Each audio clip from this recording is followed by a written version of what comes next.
The Enox Outbreak.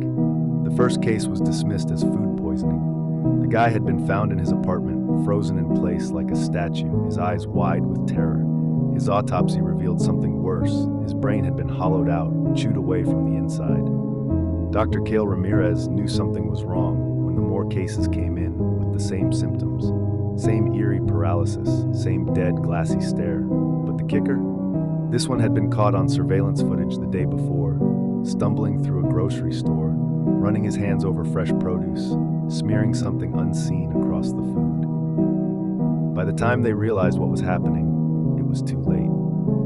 The infection. Enox wasn't a virus, it was a parasite, microscopic, undetectable, and devastating. It spread through contaminated food, embedding itself in the brainstem within hours of ingestion. The infected wouldn't know at first. They'd just feel hungry, not normal hunger, a gnawing, desperate craving. Then came the compulsion. The parasite needed to spread, so it forced its host to seek out food, markets, restaurants, anywhere they could infect more meals.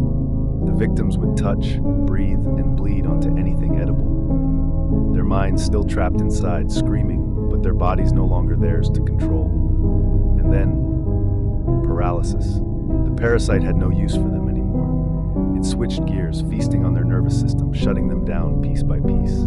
First, their legs, then their arms, then their lungs, until finally their brain was nothing but a husk. The collapsed cities fell into chaos. Food distribution shut down. No one trusted anything anymore.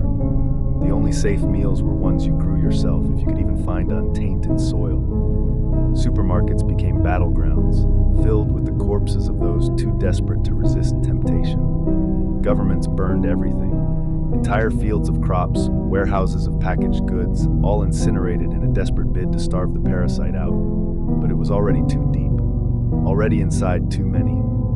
Dr. Ramirez watched from behind the glass as the latest victim convulsed. The man's face twitched, his fingers flexing against restraints as if still trying to reach for something, still trying to spread the parasite. Then, stillness. His body had become nothing more than a shell, and somewhere inside, Enox had finished its meal, and it was still hungry.